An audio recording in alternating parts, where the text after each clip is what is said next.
Bonjour à tous, bienvenue à Big et à cet atelier dédié aux batteries pour le marché de l'aéronautique. Il y a beaucoup de bruit ambiant, donc pour ceux qui sont dans la salle, je vous invite à mettre vos écouteurs si vous en avez ou à en demander à une hôtesse et à scanner ce QR code qui est là où il y en a un peu partout pour mieux nous entendre. Vous pourrez aussi poser vos questions en fin d'atelier ou alors tout au long de la discussion sur le chat si vous êtes en ligne et on y répondra plutôt à la fin. La transformation de la mobilité vers un objectif de zéro émission en 2050 implique au premier plan le secteur aérien, qui représente aujourd'hui presque 3% des émissions mondiales. Différentes voies sont possibles pour décarboner l'aviation et on les explore plutôt dans un atelier dédié à l'aviation de demain, dans un atelier à 14 h, que je vous invite à aller écouter. Nous avons choisi de nous concentrer ici sur les batteries, pour la filière aéronautique. On parle beaucoup des batteries, plutôt pour les véhicules électriques, pour les gigafactories en construction et pour la course à une toujours plus grande autonomie. Les enjeux pour l'aéronautique sont bien différents et c'est ce que nous souhaitions mettre en avant ici. Nous verrons quels sont les différents cas d'usage des batteries dans ce secteur, ceux qui sont existants pour les batteries de démarrage par exemple, et ceux qui sont plus nouveaux pour la propulsion. Quels sont les choix technologiques qui sont faits et pourquoi, et quels sont les enjeux de la filière française? J'ai avec moi pour cette table ronde Philippe Lagarde, détaché de Safran au pôle compétitivité Aerospace Valley. Bonjour. Florence Robin, fondatrice et CEO de Limatech, une PME fabricante de packs batteries. Et Eric Mayous, chercheur au CEA Liten, spécialiste des électrochimies de cellules de batterie. Donc Philippe, afin de bien comprendre de quoi nous parlons, est-ce que vous pourriez vous présenter d'abord et nous dresser un panorama des cas d'usage des batteries dans l'aéronautique? Oui, alors tout d'abord, bonjour à toutes et tous. Donc je suis Philippe Lagarde et je représente le pôle Aerospace Valley. Alors le pôle Aerospace Valley, c'est un pôle de compétitivité numéro 1 en Europe, puisqu'on a plus de 800 adhérents qui occupent 2 territoires, hein, le grand sud-ouest, enfin, la Nouvelle-Aquitaine et l'Occitanie. Et donc, on s'occupe de mobilité aérienne, d'espace et de drones. Et moi, je suis en charge de la mobilité aérienne décarbonée. Donc, on est dans le sujet. Voilà. Et j'oubliais, je suis détaché du groupe Safran pour 2 ans chez Aerospace. Du coup, est-ce que vous pouvez nous dresser un panorama des cas d'usage des batteries? Alors, la batterie, c'est pas nouveau hein, dans les avions. Effectivement, tu as parlé du démarrage. La batterie, elle sert déjà à démarrer les moteurs, les turbomoteurs quand on est sur les hélicoptères. Et ça, c'est depuis des lustres. Alors, c'est le système de démarrage. Des fois, la batterie n'est pas assez puissante pour, je dirais, démarrer le moteur. On passe par un groupe auxiliaire de puissance qui va, lui, après, alimenter le démarreur des moteurs. C'est pas nouveau, mais donc une fois que c'est démarré, les moteurs, eux, ils vont entraîner des génératrices électriques qui va être la source principale qui va alimenter tous les systèmes de l'avion. D'accord? Donc une génératrice par moteur, mais il n'empêche qu'il y a toujours des batteries. Alors c'est plus les batteries de démarrage parce que ces génératrices électriques, ces moteurs peuvent tomber en panne et donc il faut pouvoir venir en secours d'une panne d'une génératrice. Voilà. Et qui plus est, la batterie a un autre rôle, c'est qu'elle va écréter les appels de puissance. Il y a des consommateurs qui font des gros appels de puissance. Donc si on dimensionnait la génératrice en fonction de ces appels de puissance, elle serait surdimensionnée, qui imposerait à surdimensionner la turbine ou le réacteur, quoi. Et de fait, on aurait des moteurs mal adaptés qui consommeraient beaucoup. Donc il y a ce rôle de la batterie d'être un secours, je dirais, à la génératrice électrique, décréter les appels de puissance forts, et donc c'est une seconde fonction. Et donc, quand on perd une génératrice, il faut être quand même capable de dégivrer l'avion. Hein, voilà, l'éclairage, le contrôle des équipements. Et puis en cas vraiment de panne, ça assure les fonctions vitales de l'avion, hein, tout ce qui est commande de vol électrique. Voilà. Alors, parce que les autorités, enfin, on va dire il y a 2 génératrices, donc la probabilité est suffisante, mais non, elle n'est pas suffisante. Il faut, même si les autorités demandent à ce qu'il y ait au moins 3 systèmes pour assurer le taux de disponibilité de l'énergie à bord. Donc la batterie est essentielle dans les avions. Et puis, il y a certains équipements qui ont leur propre système batterie autonome. On pense aux enregistreurs de crash. Hein. Si l'avion se crash, ces enregistreurs ils sont là pour signaler la position de l'avion, pour enregistrer des données. Et là, ils ont leur propre système de batterie. Donc des batteries, il y en a partout dans les avions. Et puis, qui plus est, ça ne va pas en se réduisant, parce qu'on est tous informés quand même que l'avion devient de plus en plus électrique. More Electric Aircraft. Et beaucoup de fonctions qui étaient assurées par de l'hydraulique et du pneumatique aujourd'hui sont en train d'être remplacées par des systèmes électriques. Alors pourquoi hein, on cherche à gagner la masse, avoir un avion plus efficace, et ça contribue, je dirais, à la décarbonation de l'avion. Hein, voilà. Alors le problème qui se passe, c'est que jusqu'aujourd'hui, pour le démarrage, pour alimenter les systèmes électriques d'avion, on était sur de la basse tension, 28 volts. Enfin, on dit 28 volts, mais c'est plus ou moins quelques volts. Mais il s'avère que quand on veut actionner des commandes de vol, enfin des actionneurs de commandes de vol, il faut beaucoup plus de puissance, ou des treuils par exemple sur un hélicoptère. Et là, depuis quelques temps, on commence à avoir des batteries qui sont à 270 volts, tout en maintenant le 28 volts pour je dirais les équipements conventionnels. Donc on assiste à une montée en tension des batteries. Alors pourquoi? Tout simplement parce que à puissance égale, plus je monte la tension, plus je baisse le courant. Et donc on cherche à limiter le courant par rapport au poids des câbles. Il y a plus de 500 km de câbles dans un A320, il faut le savoir, hein, plus de 500 km. Et donc, on cherche à gagner de la masse. Donc, la montée en tension. Donc là, j'ai parlé essentiellement du non propulsif. Hein, donc, la batterie là, qui alimente l'avion au niveau électrique, énergétiquement. Enfin, au niveau énergie électrique, mais pour du non propulsif. Et puis, ces derniers temps, commencent à apparaître des énergies qui servent à la propulsion, des batteries, pardon, qui servent à la propulsion. Et là, alors là, on en parlera un petit peu après. On n'est plus à 270 volts, on passe à plus de 500 volts, voire aujourd'hui les experts s'accordent à dire qu'il faudrait du 800 volts pour alimenter des hélices, des moteurs électriques, ou faire un complément, je dirais, à la turbine. Et 800 volts, on commence à s'imaginer tous les problèmes de puissance dans la batterie. On parle de plusieurs centaines de kilowatts. Hein, voilà. Alors juste un ordre d'idée, hein, on était à 100 kW, je veux dire, dans la génération des avions 90. Le grand boom, l'A380, je crois, était à 800 kW en énergie non propulsive. Et le must, c'est le 787, le Boeing 787 qui était à 1,5 MW de consommation électrique non propulsive dans l'avion. Donc on s'imagine le besoin en puissance qui croît et donc l'importance de la batterie. Et donc voilà. Donc j'en ai fini pour... Très bien, merci. Donc on voit effectivement un panel très large d'usage allant de la basse, moyenne à la haute tension.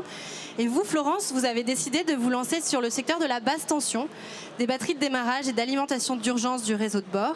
Est-ce que vous pourriez également du coup vous présenter votre entreprise, votre parcours de création d'entreprise et le projet de Limatech? Oui, bonjour à tous et merci pour cette invitation. Alors, vous m'entendez bien, c'est bon? Ah. Est-ce que c'est bon là? Vous m'entendez? Je vais essayer de parler plus fort. Désolée. Alors du coup, oui, nous, on est Limatech, on fabrique des batteries pour les avions, effectivement, des batteries de démarrage. Alors effectivement, basse tension, parce que qui dit basse tension, qui dit réussir à sécuriser la basse tension, c'est comme ça qu'on va pouvoir réussir à sécuriser la moyenne ou la haute tension par la suite. Alors aujourd'hui, nous faisons des batteries au lithium, pour le démarrage des moteurs d'avion ou pour l'énergie à bord. C'est du 24 volts, donc la basse tension. La moyenne tension environ du 50 volts et la haute tension, c'est ce que disait monsieur sur plutôt 500, 600, voilà, donc un peu plus haut. Donc nous, nos batteries, elles remplacent les vieilles technologies qui sont au plomb ou au nickel-cadmium. Savez-vous qu'aujourd'hui, dans l'aéronautique, c'est le seul domaine, enfin un des rares domaines où ils ont encore l'autorisation d'utiliser du cadmium. sachant que c'est une matière qui est CMR, donc cancérigène, mutagène, réprotoxique, donc une matière très toxique et qui est interdite dans la plupart des autres domaines. Mais pourquoi il y a une dérogation spéciale? C'est parce que justement, il n'y avait pas de solution suffisamment fiable et sécurisée pour le remplacer. Donc ça, c'est une première chose. Ensuite, nous, nos batteries, du coup, elles sont innovantes. Elles sont 3 fois plus légères que ces vieilles techno. Elles sont 2 fois moins de maintenance et une durée de vie de 10 ans, donc 2,5 fois plus que ce qui existe aujourd'hui. Et si on compare à une autre batterie au lithium, elle est 20% plus performante, plus légère et plus fiable que les autres batteries lithium du secteur aéronautique. Donc ça, c'est vraiment des innovations. Bon, je pourrais vous parler des autres, mais je pense qu'on ne va peut-être pas rentrer trop dans la technique. Voilà. Donc l'important, c'est qu'on est dans un secteur, l'aéronautique, qui est à la chasse au gramme, et nous, on fait gagner des kilos.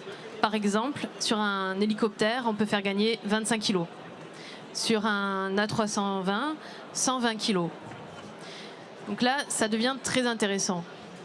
Ça peut être du gain en kérosène, une capacité en plus d'emport, mais aussi, là je vous parle que du démarrage, mais on parlait de le More Electrical Aircraft. Ça veut dire qu'aujourd'hui, une batterie, on peut en mettre un peu partout dans un avion pour remplacer des systèmes mécatroniques lourds, hydrauliques ou autres, par des batteries. Donc ça, c'est le futur dont on parlait juste avant. Et c'est des étapes. Première étape, comme le disait Maud, première étape, c'est la basse tension, le démarrage, le More Electrical Aircraft. Deuxième étape, hybridation, avec des sujets, par exemple, hydrogène, enfin des systèmes avec de l'hydrogène ou des systèmes comme les voitures aujourd'hui, et hybrides, exactement pareil, de moteurs, etc. Et puis la troisième étape, le full électrique. Alors, à chaque étape, on ne va pas pouvoir adresser tout le secteur de l'aéronautique. Disons qu'aujourd'hui, la technologie n'est pas encore suffisamment mûre et performante pour faire tout de suite un long courrier en full électrique. Peut-être qu'on devra passer par d'autres étapes qui sont soit l'hybridation, soit peut-être même changer le carburant par des carburants plus dits bio, verts. Voilà, donc ça, c'est toutes les solutions. Est-ce que vous pourriez nous redire où en est l'Imatec, quand est-ce que ça a été créé et quelles sont les étapes un peu de la création de l'entreprise? Oui, alors l'Imatec, nous sommes une start-up industrielle, deep tech, issue du CEA, créée en 2016, donc là ça fait 6 ans, dans quelques jours, on est le 8 octobre, voilà, on va fêter nos 6 ans, c'est bientôt. Et du coup, on est aujourd'hui 28, on est passé de 6 à 15 à 30 pour fin d'année en 2 ans. Donc on est vraiment dans le scale-up. On a terminé le développement du produit. On finalise la mise en place du coup des lignes de production. On va certifier une ligne pour fin d'année pour permettre de commercialiser l'année prochaine nos batteries. Très bien, merci. Eric, je vous laisse également vous présenter. Et est-ce que vous pourriez nous rappeler les chimies de batterie sur lesquelles la recherche, donc le CEA, travaille aujourd'hui et quelles sont les options pour le marché de l'aéronautique? Alors bonjour à tous, Eric Mayous, CEA Liten depuis une quinzaine d'années. Donc j'ai commencé au début dans les technologies hydrogène et notamment la production d'hydrogène par électrolyse de l'eau à basse température. Et puis petit à petit, comme je suis électrochimiste de formation, j'ai évolué dans différentes technologies qui ont fini par m'amener actuellement à travailler sur la batterie lithium-ion. Donc quelques petits intermédiaires avec des systèmes R ou des systèmes sodium, je pourrais y revenir tout à l'heure. Donc la batterie, sur le principe, c'est un bien grand mot. Moi, je suis vraiment focalisé sur le cœur de cellule, donc la réalisation d'électrodes et la réalisation du prototype. Donc une batterie, c'est quoi ? C'est une électrode positive qui a une quantité de lithium, une électrode négative qui accepte ce lithium, et on essaye de faire passer d'un côté à l'autre le plus longtemps possible sans perte de capacité. Sauf que dans les faits, on a le lithium qui peut un petit peu réagir avec l'électrolyte, et c'est pour ça que vos batteries vieillissent et finissent par vieillir. Ensuite, si on rentre un petit peu dans le détail, l'électrode négative, c'est très généralement du graphite. Et l'électrode positive, je vais y revenir après, on peut avoir une multitude de technologies qui rentrent tous dans l'appellation lithium-ion, mais qui ont toutes leurs avantages, leurs inconvénients. Et là, va vraiment falloir regarder le cahier des charges. Combien j'ai de kilos acceptables, quel volume j'ai, est-ce que je veux des cycles, est-ce que je veux du pas cher, est-ce que je veux du plus sûr. Ça va vraiment être le point d'entrée. Ensuite, si on regarde vraiment au niveau de la cellule, l'idéal, ce serait de pouvoir mettre que ce qui récupère le lithium et que la source de lithium. Sauf que finalement, on a un pôle plus, un pôle moins, donc il nous faut bien des collecteurs de courant. On essaie de les faire le plus fin possible, mais on n'est pas illimité à ce niveau-là. Il faut séparer les deux électrodes, donc c'est pareil, on a un séparateur en général en polymère. Celui-ci, au plus il est fin, au moins il prend de place, mais au plus il est fin, au plus possiblement il peut se déchirer et ça peut conduire à un court-circuit. Donc tous ces composants inertes, ils sont là et on essaye de les réduire. L'électrode, une fois qu'on la fabrique, il faut que le matériau y tienne. Donc là, on a des liants dans les différentes électrodes. C'est pareil, on essaye au maximum d'augmenter le taux de matière active effective, d'augmenter le grammage de l'électrode pour améliorer les densités d'énergie. Donc ça, c'est les points d'entrée. Et évidemment, plus on va augmenter, par exemple, un grammage, plus on va avoir une limitation de performance à un moment ou un autre. On n'est pas illimité. Donc, une des particularités des batteries actuelles, c'est que l'électrolyte est liquide. Et donc, pour avoir la transformation entre l'électron et l'ion qui est contenu dans l'électrolyte, il faut que l'électrode soit poreuse. Et pas une porosité. Il y a une porosité optimale qui est aux alentours de, on va dire, entre 25-30%. Et que l'on cherche à réduire. Mais malheureusement, on ne pourra pas la réduire indéfiniment, puisqu'à un moment, ça ne marchera plus. On ne pourra plus venir transformer le Li+, le faire venir au contact de l'électron.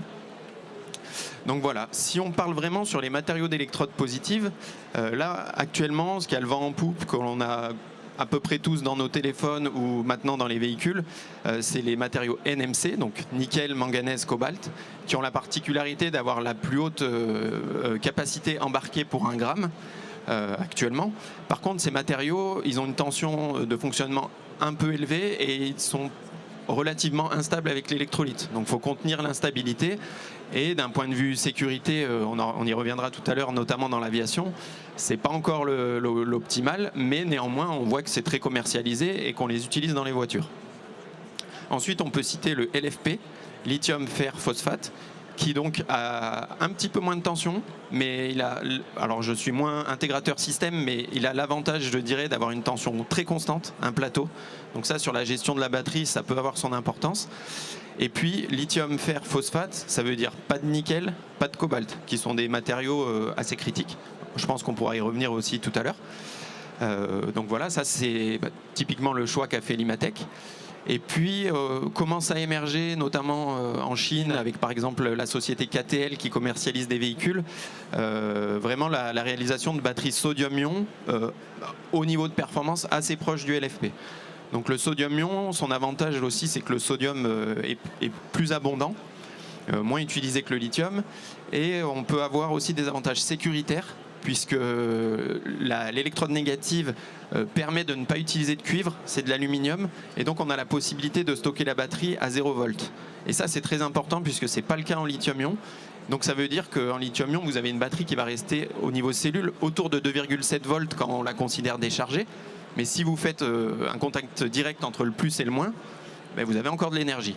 Un système qui serait stocké à 0 volts, je pense que notamment pour les contraintes de transport, ça a un réel intérêt. Donc voilà, il peut y avoir un volet sécurité. Et enfin, de plus en plus, on évolue vers essayer de solidifier ces batteries. Mais ça, je pense qu'on y reviendra tout à l'heure. Très bien, merci. Et donc parmi ce panel de technologies effectivement disponibles, Philippe, finalement, ce sont les normes et les certifications qui sont nécessaires pour un avion qui vont orienter le choix fait pour la technologie. Quelles sont les différences majeures qu'on a avec les véhicules électriques notamment, et quelles sont finalement ces normes et ces certifications qui orientent le choix de la technologie?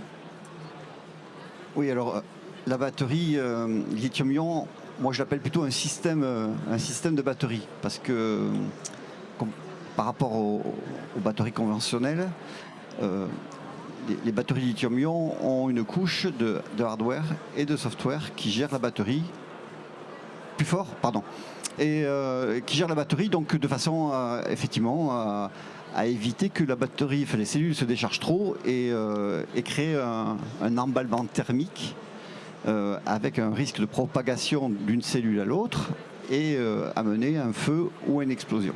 Et ça, c'est le grand souci, je dirais, des batteries lithium-ion, c'est le risque de feu. Et le risque de feu pour un avion, c'est vraiment critique. Et voilà.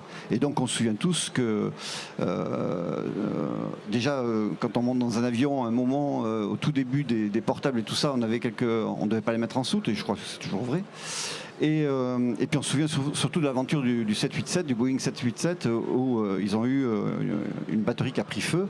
Alors c'était au sol. Ça a fini par les régulateurs, donc la FAA en l'occurrence, les organismes américains, ont fait mettre un sarcophage autour de la batterie, et tout le bénéfice d'allègement du lithium-ion a été perdu parce qu'on a un sarcophage. Alors, on ne peut pas vivre, ça ne sert à rien. Donc l'idée maintenant, enfin, il y a une norme aéronautique, la DO 311, qui définit comment je qualifie une batterie lithium-ion de façon à pouvoir minimiser le risque de son utilisation sur un avion. Le risque n'est jamais zéro, mais un risque feu en aéronautique, c'est de 10-9 par heure de vol. Donc il faut démontrer que par des essais, par de la collecte de data, qu'on est capable d'atteindre ça. Voilà. Et puis, et qui plus est, donc ces batteries, c'est des systèmes batteries, il y a du logiciel, il y a de l'intelligence qui va contrôler le niveau de décharge des batteries, qui va même peut-être demain isoler la cellule pour éviter que une cellule qui part en emballement thermique, ça peut toujours arriver en vieillissant ou par un défaut de conception de fabrication de la batterie, se propage à l'ensemble de la batterie. Et donc les systèmes qui viendraient isoler la batterie, enfin la cellule dans la batterie. Enfin, on voit le genre de choses. Donc on en est au début. Les régulateurs européens sont un peu plus sévères que les Américains et demandent de sévériser encore plus les tests. Alors en automobile, je veux dire, vous avez un départ de feu, vous le garez, puis voilà, vous sortez de la voiture. Bon, ça c'est en avion, c'est pas possible. C'est pas possible. Et puis en plus, on a affaire à des feux électriques. Donc les dispositifs anti-feu qu'on a sur les avions, par exemple dans les moteurs d'avion, le moteur a des bonbonnes qui sont prêtes que le pilote peut déclencher en cas de feu. Quand on parle de feu électrique, là, ce sont des feux différents. Donc, c'est pas tout à fait la même façon de les éteindre. Donc, vous voyez, donc il y a tout un tas de problèmes. Et un second aspect aussi de la batterie, c'est son vieillissement et sa perte de puissance. C'est-à-dire que quelque part, si vous avez un système de secours qui n'est pas disponible au moment où vous en avez besoin, ça peut créer des soucis. Voilà. Donc, en conception, des règles de conception drastiques, bien plus que l'automobile. Et par exemple, quand on parle de développement de logiciels, pour surveiller la batterie, on parle de normes qui sont des normes extrêmement contraignantes dans tout le processus de conception du logiciel et de validation. Pareil pour l'électronique. Et puis pareil, il y a après tout le processus de fabrication, c'est-à-dire qu'on pourrait imaginer, et ça arrive, un défaut à la fabrication de la cellule qu'on ne détecte pas par des tests de recettes, qu'on embarque sur un avion, et donc les cellules, enfin les cellules sont classées critiques, comme des pièces critiques qu'on a dans des moteurs.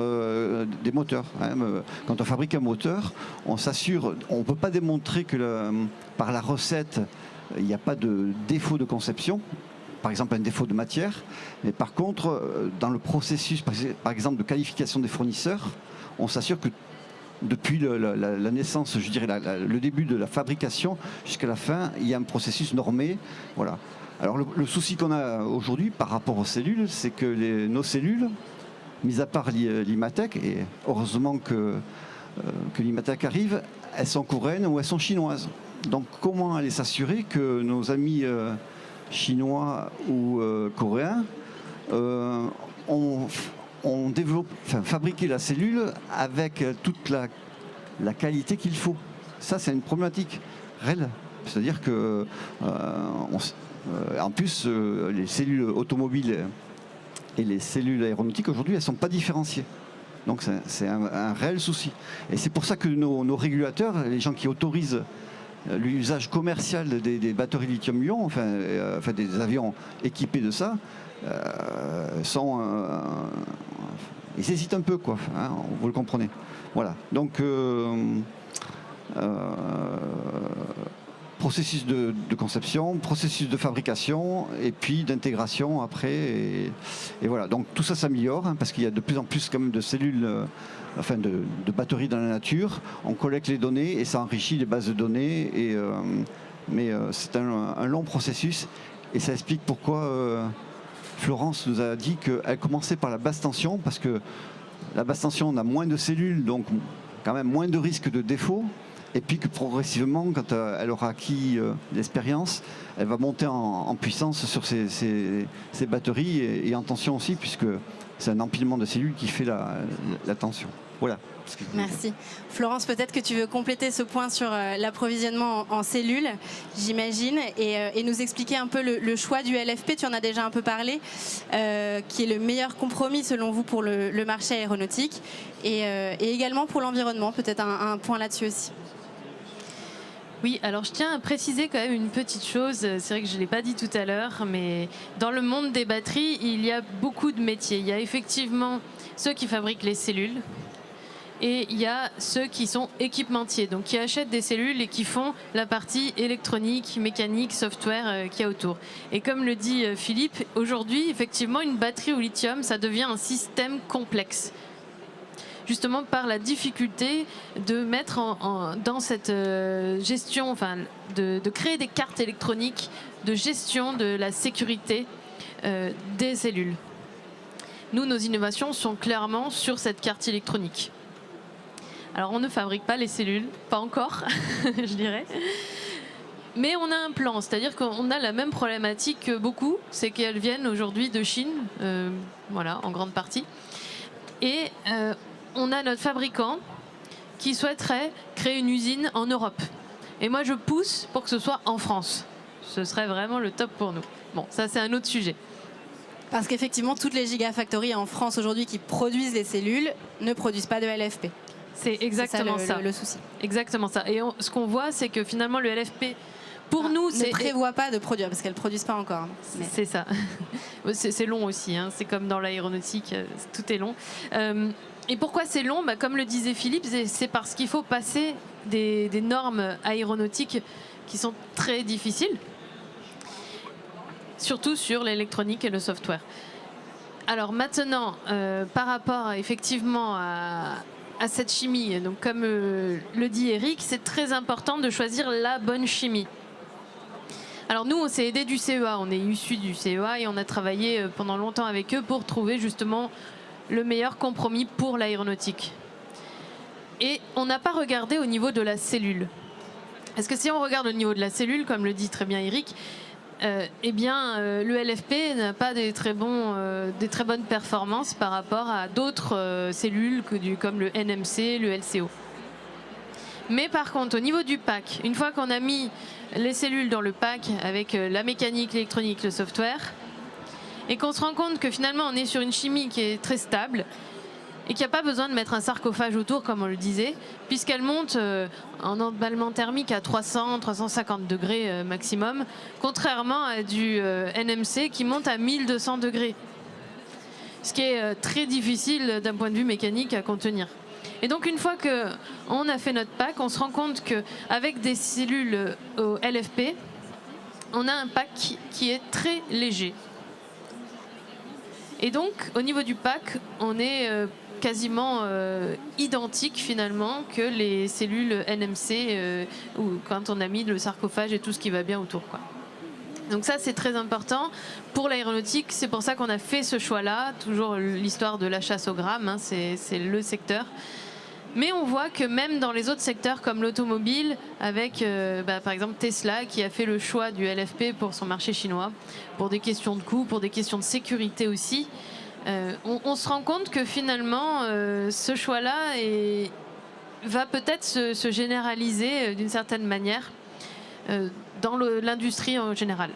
En tout cas, je le souhaite et j'espère qu'on fera bientôt, très prochainement, des gigafactories de LFP en France. Merci. Eric, du coup, on parle des impacts environnementaux et des matériaux aussi qui sont critiques dans le choix de la technologie. Comment est-ce que ça impacte votre recherche ? Est-ce que c'est des données que vous prenez dès le début en amont ? Alors oui, je voulais juste revenir sur le LFP. Un des points aussi qui fait qu'actuellement les gigafactories annoncées n'annoncent pas tout de suite le LFP, c'est qu'au niveau de la souveraineté européenne, ces entreprises ont fait le choix d'essayer d'avoir au maximum les matériaux produits en Europe. Et actuellement, on a des gros fournisseurs de matériaux NMC en Europe, mais moins le LFP. Donc je pense que ça va venir et que, comme on voit et comme tu viens de le dire, l'émergence ou le retour du LFP dans la mobilité automobile, je pense que les grosses gigafactories françaises vont venir à un moment ou un autre à faire du LFP. Je ne vois pas comment ça peut être autrement. Et peut-être pour l'Imatec du coup. Et un autre point aussi, c'est le LFP a maintenant, on a la possibilité d'intégrer le manganèse aussi pour augmenter un peu l'énergie de la batterie, augmenter un peu sa tension, tout à mon avis en restant sécuritaire. Donc ça aussi, ça peut être intéressant. Pour revenir sur le point environnemental, alors de façon très pragmatique, là, on arrive pratiquement au bout de ce qui est faisable en lithium-ion. Je l'ai dit tout à l'heure, on a réduit au maximum la quantité de matériaux inertes. On peut toujours aller chercher le pourcent, mais on n'est pas loin du bout. Donc, un des premiers points actuellement pour continuer d'utiliser des batteries avec électrolyte solide, ça va être de réaliser les électrodes sans solvant. Donc ça, c'est un réel avantage environnemental d'un premier point, puisque les électrodes positives sont généralement réalisées avec de la NMP, qui est un produit CMR, et qu'il faut évaporer. Donc on sent bien que si on s'évite un solvant pas très cool pour l'environnement et pour l'utilisateur, et qu'on s'évite des mètres et des mètres de fours de séchage, on est gagnant. La contrepartie de ça, c'est que l'avantage de faire une solution du matériau actif, de l'enduire sur quelque chose, de faire évaporer le solvant, c'est qu'on crée la porosité dont je parlais tout à l'heure, qui est nécessaire au fonctionnement de la batterie liquide. Donc, lorsqu'il n'y a plus de solvant, c'est plus compliqué d'avoir de la porosité. Donc là, une pierre deux coups, on va dire, c'est si on ne faisait pas uniquement un mélange de matériaux actifs et de polymères ou autres composants qui conduisent le lithium pour finalement venir solidifier la batterie. Donc ça, c'est vraiment ce qui émerge de plus en plus, à savoir la batterie, elle devient tout solide, donc avec globalement les mêmes matériaux actifs et un séparateur qui, lui, est isolant électrique mais conducteur des ions. Donc là, il y a plusieurs solutions technologiques qui existent et ces batteries tout solides pourraient permettre de faire revenir, on va dire, dans le jeu, le lithium métal, qui est le composant finalement qui embarque le plus de capacité, pour remplacer les électrodes de graphite, parce que le lithium métal utilisé actuellement en électrolyte solide, son problème c'est qu'il se consomme quasiment avec tous les électrolytes solides et que donc la cyclabilité elle est pas bonne, elle est 10 à 100 fois moins bonne que ce qui existe pour les batteries lithium-ion.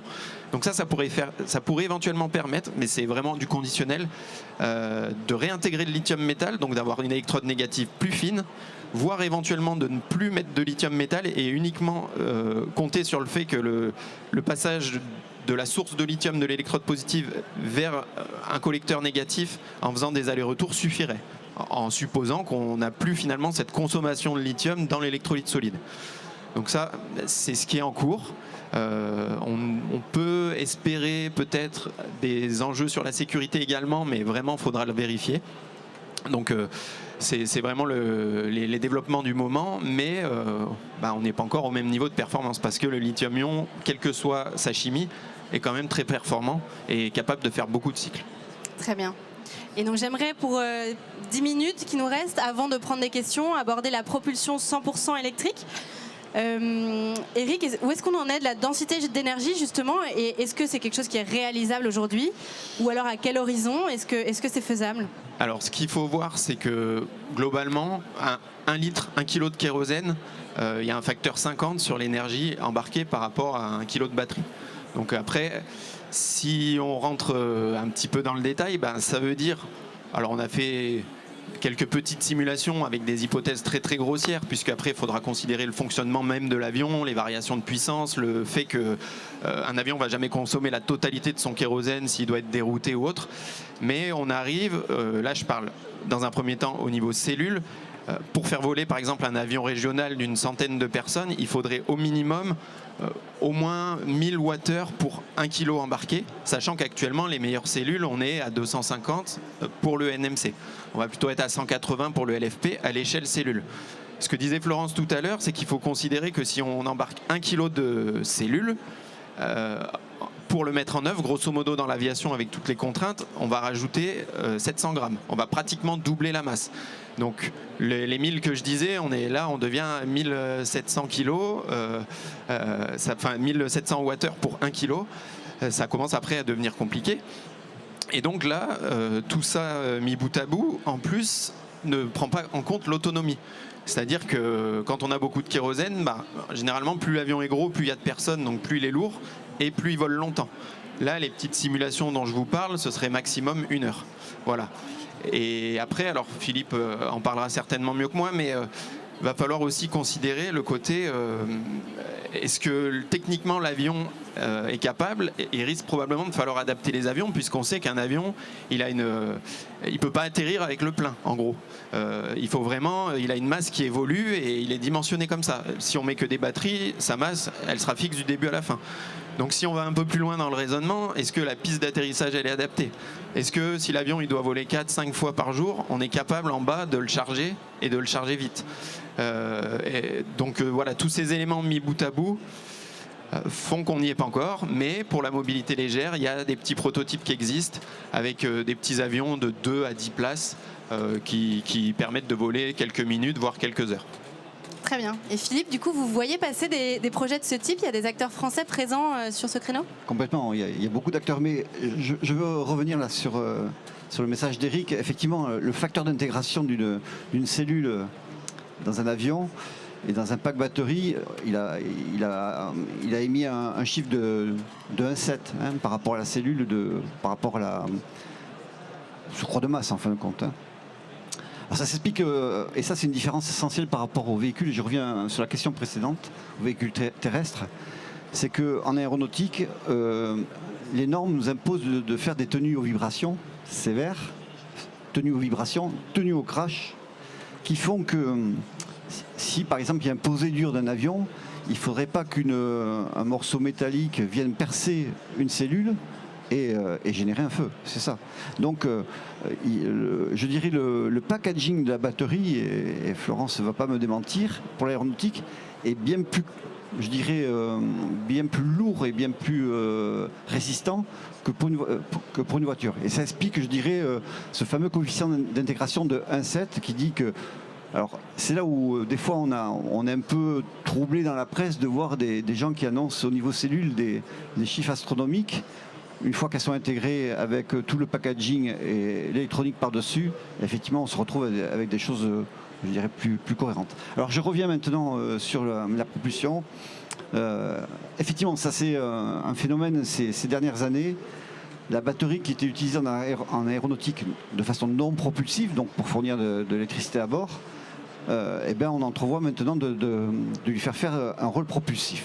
Alors pour imager un petit peu ce que tu disais, si on remplaçait les moteurs thermiques d'un A320 par un ensemble batterie, un A320 qui pèse 80 tonnes, il en pèserait 180. C'est pour vous donner un ordre d'idée. Donc, et encore, on n'a pas dit qu'il faut grossir aussi la cellule, tout va bien.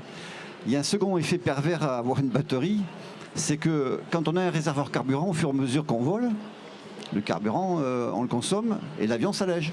D'où, effectivement, c'est plus facile pour atterrir, déjà.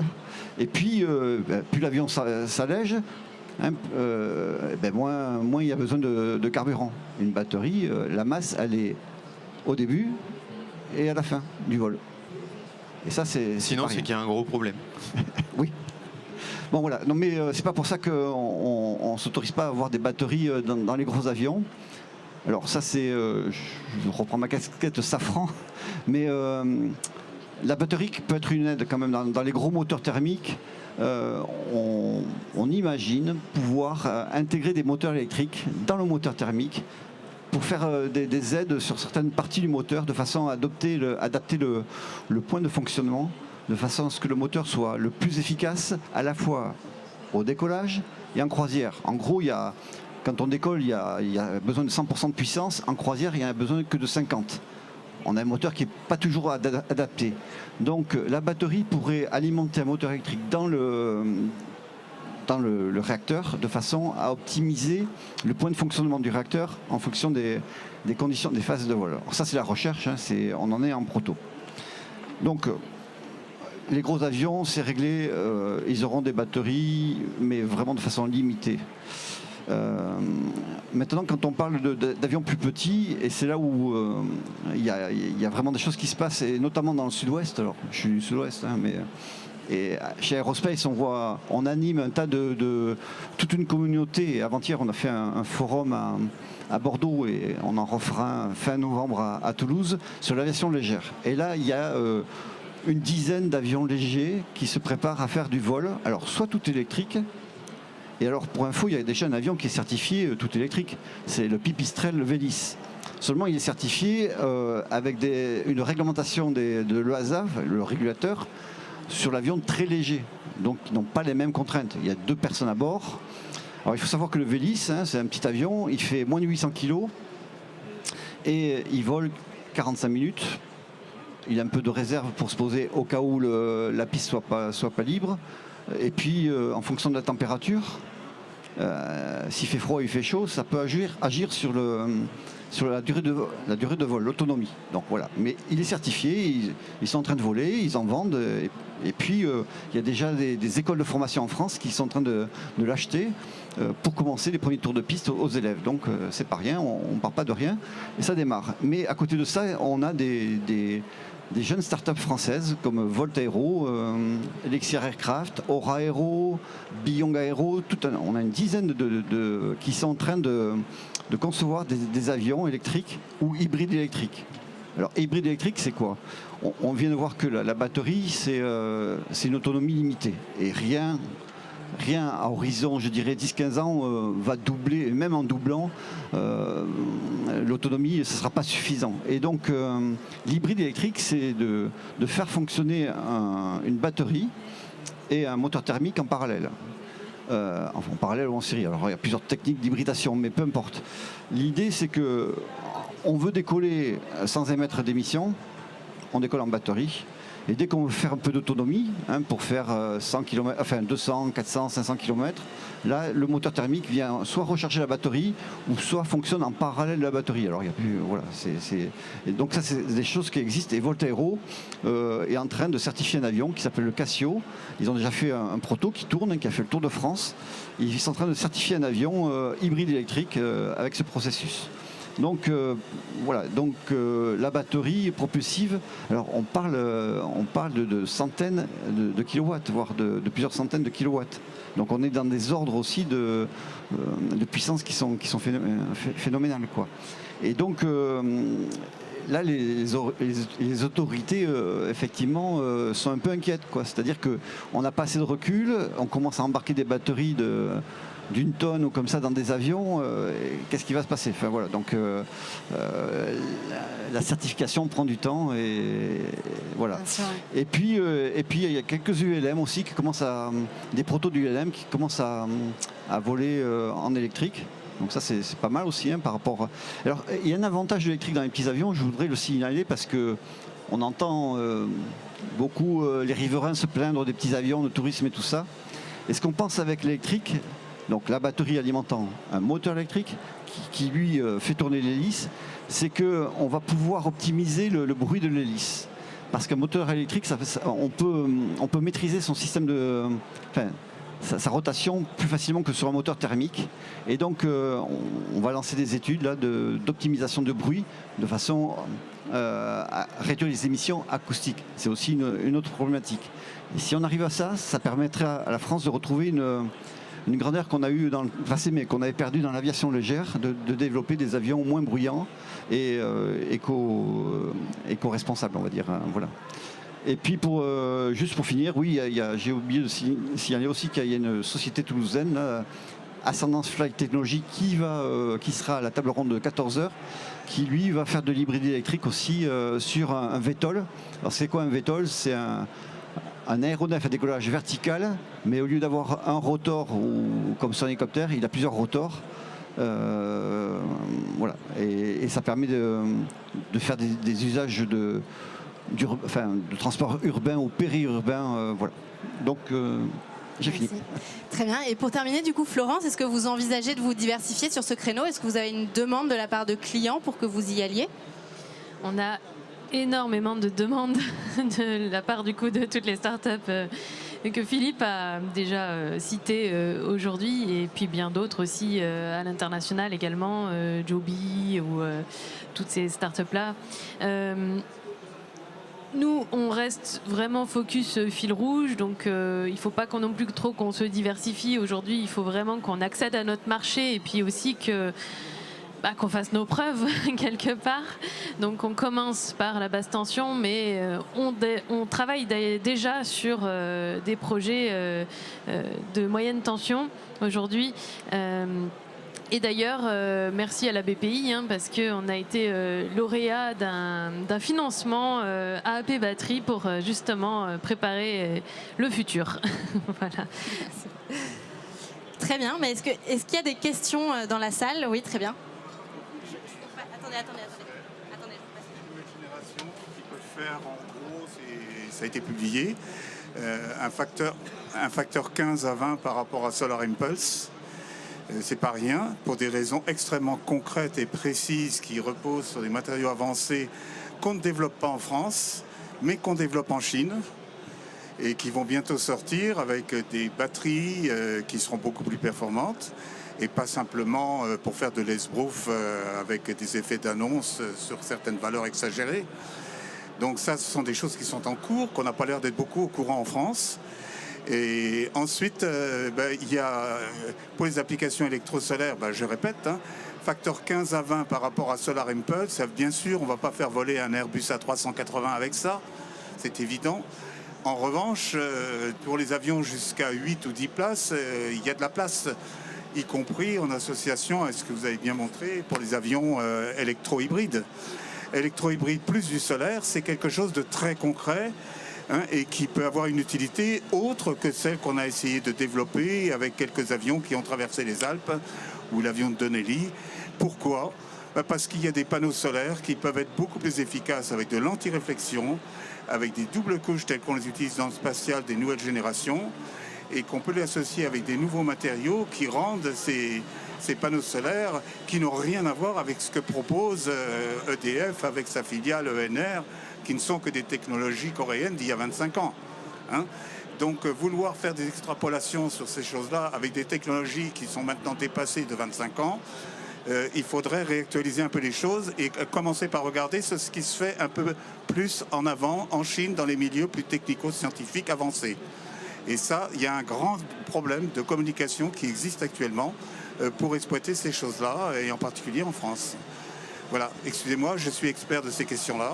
Et je suis beaucoup en contact avec ces milieux-là et j'ai beaucoup publié dans ces domaines-là, y compris pour des batteries beaucoup plus performantes qui iraient beaucoup plus loin que ce qui est annoncé maintenant, avec de la stabilité et de la sécurité. C'est deux choses très importantes. Voilà, je vous remercie. Merci de votre intervention. Alors effectivement, on a peut-être un train de retard en France, quoique je ne suis pas toujours convaincu. Mais bon, après, je suis prêt à échanger nos cartes pour voir ce qu'il y en est. Effectivement, alors, panneaux solaires, je ne sais pas, il fera peut-être des surfaces importantes, mais tout est envisageable. Et puis, on a un réseau de start-up et la BPI là aussi pour le... Il y a de la veille, peut-être qu'il...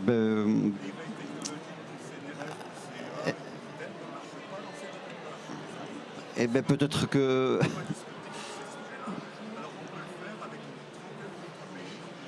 Eh bien, je vous invite à venir au Pôle Aerospace Valley, nous briefer. Et puis, comme on anime une communauté de 800 acteurs, alors pas que dans la batterie, dans l'hydrogène et tout ça, on échangera. On est ouvert, je veux dire. Voilà. Est-ce qu'il y aurait une autre question? Oui. On en parlera après.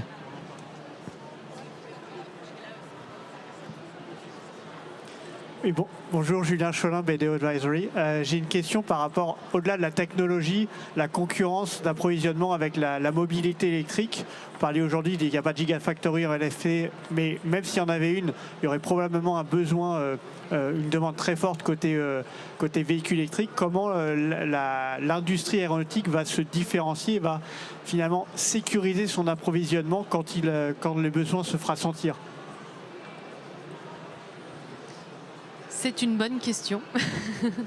Aujourd'hui, nous, ce qu'on sait déjà par rapport au lithium fer phosphate, bon, je parle sous le contrôle d'Eric quand même, hein, c'est lui l'expert, c'est que ces métaux-là, le nickel ou le phosphate, il y en a à peu près autant que du zinc ou du cuivre sur la couche terrestre. Donc déjà, à ce niveau-là, on est plutôt bien. Parce qu'on a des fois cette question aussi qui revient souvent. Maintenant, c'est sûr que dans l'aéronautique, on a des besoins moindres que dans l'automobile. Ça, on ne peut pas le nier. Hein, voilà. Après, aujourd'hui, c'est vrai qu'ils ne sont pas encore tous passés au LFP, donc ça nous laisse de la place. Hein. Nous, on souhaite vraiment monter une usine avec notre partenaire en France de LFP pour également nous sécuriser, hein, bien sûr. Mais l'automobile, c'est vrai que je ne l'ai pas dit tout à l'heure, c'est seulement la première étape finalement de notre stratégie. De qui peut le plus, peut le moins. Donc on commence par le domaine le plus difficile au monde, l'aéronautique. Et suite à ça, il y a plein d'autres domaines. Et aujourd'hui déjà, on me posait la question tout à l'heure, est-ce que effectivement les autres secteurs déjà dans l'aéronautique me demandent de la haute tension? La réponse est oui, mais il y a aussi les autres secteurs actuellement, donc que ce soit le nautisme, l'automobile, le stationnaire, qui nous demandent déjà des batteries basses, moyennes, hautes. Après, ça dépend des applications. Donc on sent qu'il y a vraiment un vrai besoin et qu'il y a un problème au niveau de la sécurité un peu partout. Voilà. Donc peut-être que ce sera une réponse pour devenir un acteur qui compte, en tout cas pour le futur, pour avoir le droit d'acheter nos cellules au même titre que l'automobile. Je peux peut-être juste compléter avec le volet. Finalement, si nous, on n'a pas de quoi miner le matériau, une stratégie, c'est peut-être d'essayer d'avoir un coup d'avance en le recyclant, à condition que le recyclé ne soit pas moins bon pour l'environnement et plus cher que de l'acheter en direct. Ça, c'est le vrai point, mais c'est peut-être là qu'il faut se démarquer, même si l'Asie n'a pas oublié non plus de commencer à recycler les matériaux. Ouais. Bonjour à tous, donc je suis Thierry Claudel, je suis le dirigeant fondateur de Tive Energy, qui est fabricant de batteries en France. Donc je connais très bien effectivement les avions légers, effectivement, parce qu'on est équipé par exemple, parlait tout à l'heure de Raphaël Dinelli. Donc c'était des batteries qui étaient à l'intérieur, donc on équipe déjà plusieurs aéronefs, des petits aéronefs avec des batteries. Moi, ma question, parce qu'aujourd'hui on est en prototype, effectivement, moi je vise la partie industrielle. Maintenant je suis passé de la partie start-up à une société qui fait vraiment de l'industrie. On a 10 ans d'existence dans la batterie. Et je voulais savoir en termes de normes, parce qu'on parle de DO 311, mais quelles sont les normes aujourd'hui applicables, hardware, software, au niveau de l'électronique, au niveau des batteries? Qu'est-ce qu'il faut passer? Est-ce qu'il y a déjà des normes qui existent pour les avions électriques? Est-ce qu'elles sont en train d'être écrites? Donc c'est ces normes-là que je voudrais avoir. Si vous avez un peu plus d'informations là-dessus à partager, je suis preneur. Voilà, merci. Alors oui, au niveau des normes, moi, je pense qu'on est deux déjà à pouvoir répondre.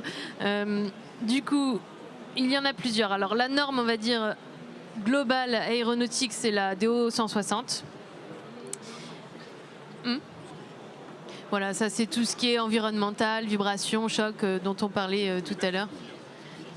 Ça s'applique également aux batteries, mais à tout en fait. Voilà, ça c'est la généraliste. Ensuite, au niveau des batteries, c'est effectivement la DO 311. Ça c'est vraiment ciblé batterie. Et après, il faut rajouter à ça la partie software et électronique également. Donc ça, il y a encore d'autres normes, mais ça j'ai mon associé qui est plus alors moi, je peux le citer. de ça. Logiciel DO 178. Oui, DO 178. Alors il y a différents niveaux dans la 178 suivant la criticité de la batterie. A, B, C, D, sachant que le A, c'est le plus fort, c'est celui qu'on utilise sur les calculateurs de régulation des moteurs, sur les commandes de vol. Enfin, dès que le système est critique pour l'aéronef, on est en A. Donc, et après, on a une autre norme qui est à DO 254, qui est la conception des composants programmables. Alors, c'est pas les microprocesseurs, c'est les composants qui sont programmables, c'est-à-dire que le code n'est pas embarqué, on craque le composant avec un code et ce composant a une fonction, quoi. Mais sachant que pour fabriquer ce composant, il y a du code, ben, il faut aussi appliquer la norme, et la norme c'est la DO 254. C'est ce qu'on appelle les composants programmables. C'est pas tout à fait le microprocesseur parce que lui il embarque le code. C'est des composants qui sont externes et qui voilà. Donc et puis il y a des conditions spéciales, c'est-à-dire que le HASA, au-delà des normes, je dirais conventionnelles, ben, par exemple, elle est en train de réfléchir des normes supplémentaires, enfin des conditions spéciales, on appelle ça, supplémentaires. Quand je veux faire une batterie pour un VTOL, un système qui a décollage vertical, qui va survoler les zones urbaines, et Ascendance Flight Technology, on pourra en parler très bien, ils ont rajouté une couche supplémentaire, et ce standard, il est en train de s'écrire dans un organisme qui s'appelle l'EuroCAE. L'EuroCAE, qui est un organisme européen, mais basé à Paris, qui définit les standards des nouvelles technologies, l'hydrogène, les batteries, tout ça. Voilà. Donc attention, s'il y a un distinguo entre les avions et le décollage vertical, le décollage vertical est encore plus exigeant que l'avion. Voilà. Et sinon, donc, pour une formation accélérée, vous pourrez prendre contact du coup avec Florence qui vous expliquera tout. Mais la question, c'est pourquoi cette question? Vous avez un concurrent là, Florence, je crois. Ah oui, c'est ce que je vois, oui.